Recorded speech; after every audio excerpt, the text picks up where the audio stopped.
नमस्कार, स्वागत है आप सभी का डीडी न्यूज के इस खास बुलेटिन एक्सप्रेस 100 में, जहां हम लेकर आते हैं राजनीति, मनोरंजन, देश, दुनिया, खेल और व्यापार जगत की सभी खबरों को एक्सप्रेस अंदाज में। मैं हूं अश्विनी मिश्र। देखिए खबरें तेज रफ्तार से। प्रधानमंत्री नरेंद्र मोदी ने राजधानी नई दिल्ली में मुख्य सचिवों के दूसरे राष्ट्रीय सम्मेलन की अध्यक्षता की। सम्मेलन के दौरान एमएसएमई, बुनियादी ढांचा और निवेश अनुपालन को कम करना, महिला सशक्तिकरण, स्वास्थ्य और पोषण और कौशल विकास जैसे चिन्हित विषयों पर चर्चा हुई। प्रधानमंत्री नरेंद्र मोदी ने ट्वीट करते हुए कहा कि मुख्य सचिवों के सम्मेलन में भाग लिया। यह महत्वपूर्ण नीतिगत विषयों पर विचारों के आदान प्रदान और भारत को नई ऊंचाइयों पर ले जाने के लिए टीम भावना को मजबूत करने का अद्भुत मंच है। दिल्ली में बीते महीने हुए नगर निगम चुनाव के बाद शुक्रवार को दिल्ली के नए मेयर के चुनाव का होना तय था, लेकिन सदन में आम आदमी पार्टी और भाजपा पार्षदों के बीच हुए हंगामे के बाद मेयर और डिप्टी मेयर के चुनाव को टाल दिया गया है। अब दोनों ही पदों के लिए चुनाव की अगली तारीख दिल्ली के उपराज्यपाल तय करेंगे। आम आदमी पार्टी के विधायक और पार्षदों ने पहले निर्वाचित पार्षदों को शपथ दिलाने की मांग की और देखते देखते विरोधी हाथापाई तक पहुंच गए।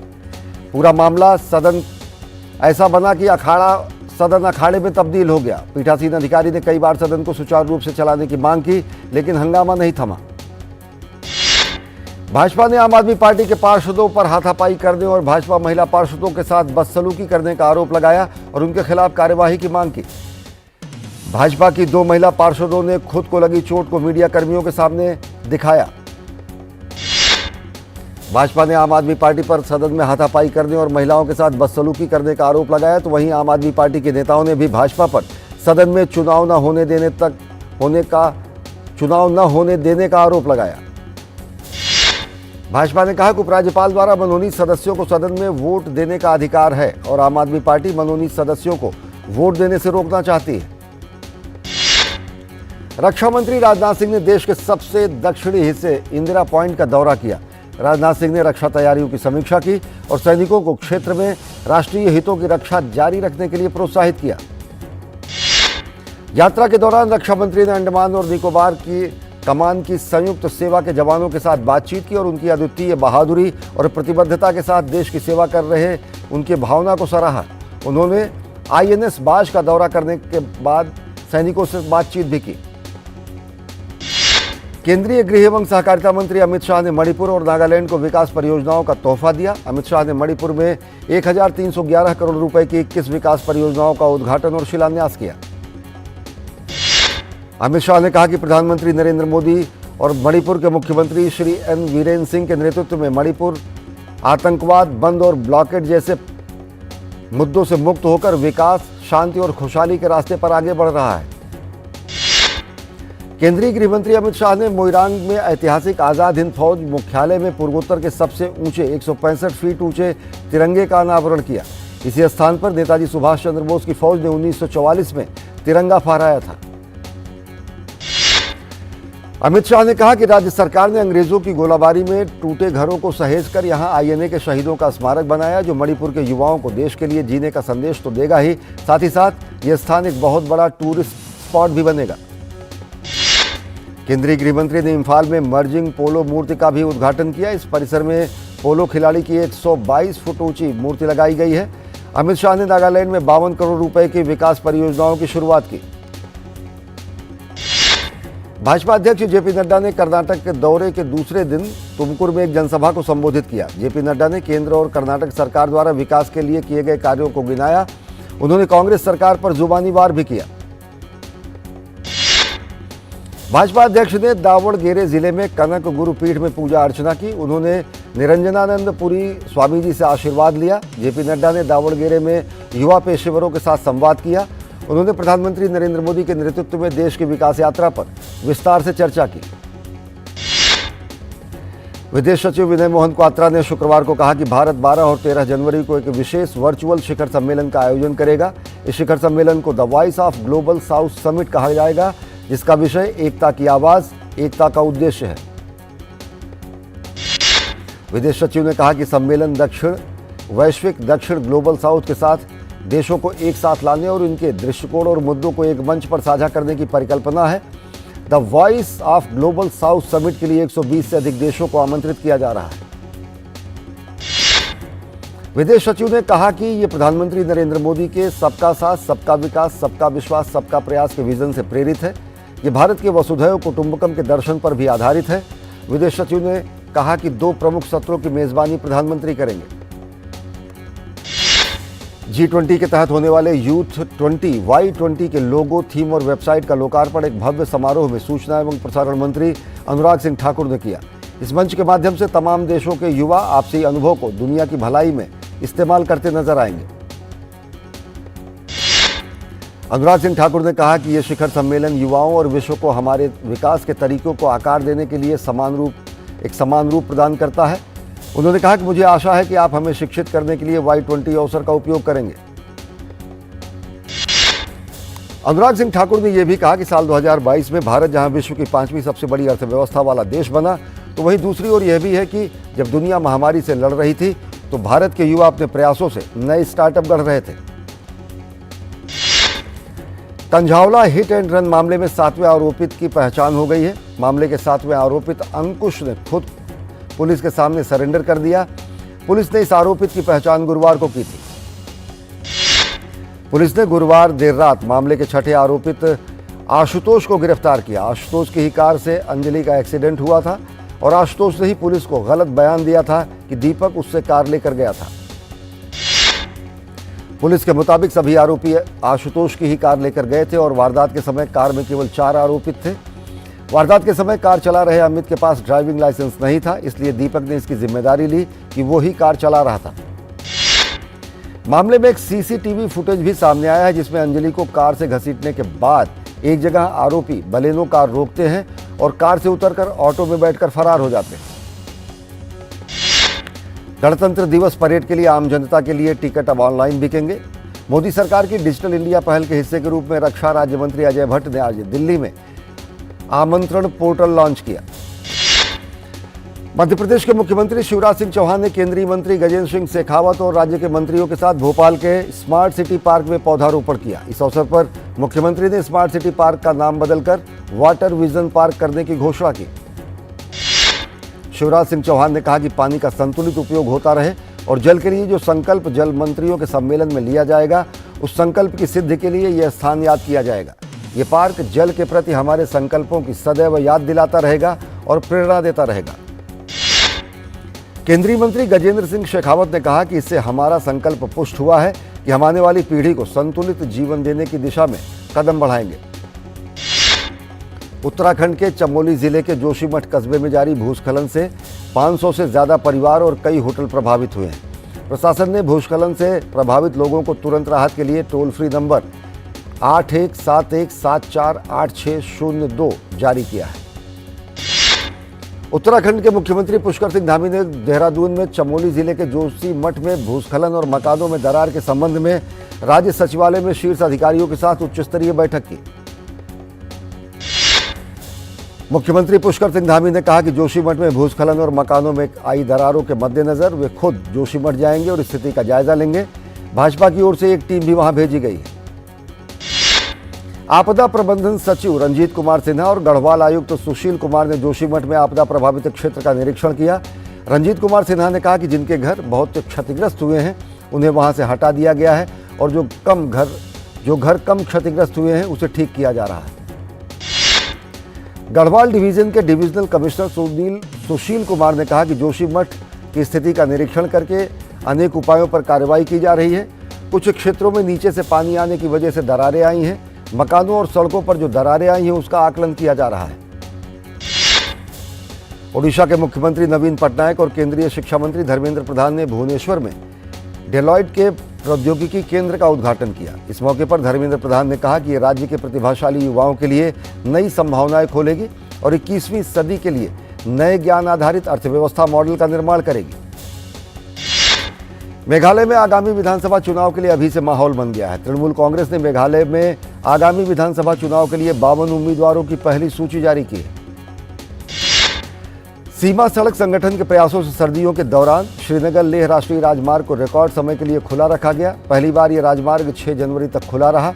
जोजिला दर्रे को संगठन ने पहली बार 2020 और इसके बाद खुला रखा। दिल्ली में कथित शराब घोटाले में ईडी ने राउज एवेन्यू कोर्ट में शुक्रवार को दूसरी चार्जशीट दाखिल की। इस चार्जशीट में 12 लोगों को आरोपी बनाया गया है। इनमें से 5 व्यक्ति जेल में बंद हैं। श्रद्धा हत्याकांड के मुख्य आरोपित आफताब अमीन पूनावाला की न्यायिक हिरासत 4 दिन के लिए बढ़ा दी गई है। दिल्ली की साकेत कोर्ट ने सुनवाई करते हुए यह फैसला सुनाया। अब आफताब को 10 जनवरी को कोर्ट में पेश किया जाएगा। असम के कामरूप के एसपी ने बताया कि पुलिस और सीआरपीएफ के संयुक्त अभियान में जिले में 3 लोगों को हथियारों और गोला बारूद के साथ गिरफ्तार किया गया। इनकी पहचान फजल अली, बबली हुसैन और अनवर हुसैन के रूप में हुई है। उत्तर प्रदेश के प्रयागराज में 1 महीने तक चलने वाले माघ मेले में श्रद्धालुओं की भीड़ देखी गई। मेला अधिकारी अरविंद चौहान ने बताया कि 11 घाट बनाए गए हैं। पूरे मेला क्षेत्र में सुरक्षा की व्यवस्था की गई है। इस बार लगभग 25 लाख श्रद्धालु मेले में आने की उम्मीद है। पश्चिम बंगाल के दक्षिण 24 परगना जिले में आयोजित होने वाले गंगा सागर मेले में अभी से ही बड़ी संख्या में श्रद्धालु पहुंच रहे हैं। मकर संक्रांति उत्सव के अवसर पर गंगा सागर मेला 8 जनवरी से 16 जनवरी तक आयोजित किया जाएगा। देश के विभिन्न राज्यों से श्रद्धालु हर साल यहां पहुंचते हैं। मध्य प्रदेश के रीवा में बड़ा विमान हादसा हुआ। उमरी गांव में एक ट्रेनी विमान मंदिर के गुंबद से टकराकर क्रैश हो गया। हादसे में सीनियर पायलट की मौत हो गई, जबकि ट्रेनी पायलट गंभीर रूप से घायल हुआ है। नोएडा पुलिस ने सड़क दुर्घटना में घायल हुई एक छात्रा की वित्तीय सहायता करने का सराहनीय फैसला किया है। इसके लिए नोएडा पुलिस कमिश्नरेट के सभी पुलिसकर्मी अपना 1 दिन का वेतन छात्रा के इलाज के लिए दे रहे हैं और ये राशि लगभग 10 लाख रुपए है। तमिलनाडु पुलिस विभाग ने चेन्नई में एक विभागीय प्रदर्शनी लगाई। इस प्रदर्शनी में लोग तमिलनाडु पुलिस विभाग के अलग अलग विभागों के बारे में जानकारी हासिल कर सकते हैं। पूरा उत्तर भारत भीषण सर्दी और कोहरे की मार से बेहाल है। दिल्ली, यूपी, राजस्थान, पंजाब में ठंड की वजह से लोगों का घरों से बाहर निकलना मुश्किल हो रहा है। आम जनजीवन से लेकर यातायात बुरी तरह प्रभावित हुआ है। राजधानी दिल्ली में इस बार भयंकर सर्दी पड़ रही है। शुक्रवार को इस सीजन का सबसे ठंडा दिन रहा। दिल्ली के आया नगर में न्यूनतम तापमान 1.8 डिग्री सेल्सियस दर्ज किया गया, जबकि उस समय शिमला का तापमान 2 डिग्री सेल्सियस था। मौसम विभाग के मुताबिक दिल्ली एनसीआर में अब भी तीव्र शीतलहर जारी है। राजस्थान, उत्तर प्रदेश में भी तीव्र शीतलहर जारी है। हालांकि घने कोहरे में थोड़ी कमी आई है। राजस्थान में भी शीतलहर का प्रकोप कम नहीं है। बीकानेर जिले में ठंड ने शुक्रवार को कई दशक का रिकॉर्ड तोड़ दिया। तापमान 0 डिग्री सेल्सियस दर्ज किया गया। इन हालात को देखते हुए वहां स्कूल बंद कर दिए गए। मध्य प्रदेश में शीतलहर का प्रकोप जारी है। प्रदेश के कुछ इलाकों में हल्की बारिश ने ठंड को और बढ़ा दिया है। तापमान में आई लगातार गिरावट और शीतलहर को देखते हुए भोपाल में सभी स्कूलों को 10 जनवरी तक बंद कर दिया गया है। भीषण ठंड और कोहरे के चलते रेल सेवाएं सबसे ज्यादा प्रभावित हुई हैं। शुक्रवार को रेलवे ने 315 ट्रेनों को रद्द कर दिया। असम मेघालय के बीच सीमा विवाद हल करने के लिए किए गए एमओयू पर लगी मेघालय हाईकोर्ट की रोक आज हट गई। सुप्रीम कोर्ट ने हाईकोर्ट के आदेश पर स्थगन आदेश जारी किया। जजों की नियुक्ति के लिए कॉलेजियम द्वारा भेजे गए नाम को मंजूर करने में केंद्र की देरी से जुड़े मामले में सुनवाई करते हुए सुप्रीम कोर्ट ने कहा कि लंबित 104 नामों में से 44 पर कल तक फैसला कर लिया जाएगा। केंद्र सरकार ने आज शुक्रवार को सुप्रीम कोर्ट को आश्वासन दिया कि सुप्रीम कोर्ट और सभी हाई कोर्ट में न्यायाधीशों की नियुक्ति के लिए कॉलेजियम द्वारा अनुशंसित नामों को मंजूरी देने के लिए सर्वोच्च अदालत द्वारा निर्धारित समय सीमा का पालन किया जाएगा। सुप्रीम कोर्ट ने विभिन्न उच्च न्यायालयों से समलैंगिक विवाह को कानूनी मान्यता दिलाने वाली विभिन्न याचिकाओं को अपने पास स्थानांतरित कर लिया है। सुप्रीम कोर्ट ने एनटीपीसी के प्रमुख गुरदीप सिंह की याचिका की भी सुनवाई के लिए मंजूरी दी है। तेलंगाना हाई कोर्ट ने उन्हें अवमानना के मामले में 2 महीने जेल की सजा सुनाई है। महाराष्ट्र में कोर्ट ने मेधा सोमैया की ओर से दायर मानहानि के मामले में संजय राउत के खिलाफ वारंट जारी किया गया है। संजय राउत को अगली सुनवाई के लिए व्यक्तिगत रूप से पेश होना होगा। भारत सरकार की ओर से वित्त मंत्रालय के 2022-2023 के लिए विकास दर के अनुमान को जारी किया गया है। चालू वित्त वर्ष में विकास दर 7% रहने का अनुमान है। अगर सेक्टर के हिसाब से बात करें तो कृषि क्षेत्र की विकास दर 3.5%, बिजली गैस पानी के क्षेत्र की विकास दर 9%, व्यापार होटल परिवहन और संचार क्षेत्र की विकास दर 13.7% रह सकती है। राष्ट्रीय सांख्यिकी कार्यालय की ओर से जारी किए गए आंकड़ों के अनुसार वर्ष 2022-2023 में वास्तविक जीडीपी 157.60 लाख करोड़ रुपए अनुमानित है। रिजर्व बैंक के गवर्नर शक्तिकांत दास ने कहा कि सरकार और आरबीआई रुपए में सीमा पार व्यापार करने के लिए दक्षिण एशियाई देशों के साथ चर्चा कर रहे हैं। शक्तिकांत दास ने कहा कि 2022-2023 के लिए दक्षिण एशियाई क्षेत्र में अंतर क्षेत्रीय व्यापार, विकास और रोजगार के अवसरों को बढ़ा सकता है। इसके लिए वैश्विक व्यापार का मजबूत दृष्टिकोण होना जरूरी है। शक्तिकांत दास ने कोविड, मुद्रास्फीति, वित्तीय बाजार में सख्ती और रूस यूक्रेन युद्ध के कारण उत्पन्न हुए महत्वपूर्ण चुनौतियों से निपटने के लिए दक्षिण एशियाई क्षेत्र के सामने 6 नीतिगत प्राथमिकताओं को रेखांकित किया है। कोरोना काल के बाद भारत की अर्थव्यवस्था में सुधार देखा जा रहा है।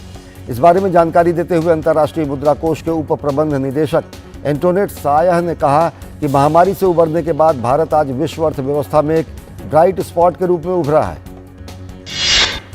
आईएमएफ के उप प्रबंधक निदेशक ने कहा कि भारत को सेवा निर्यात में अपनी मौजूदा ताकत का लाभ उठाने की जरूरत है।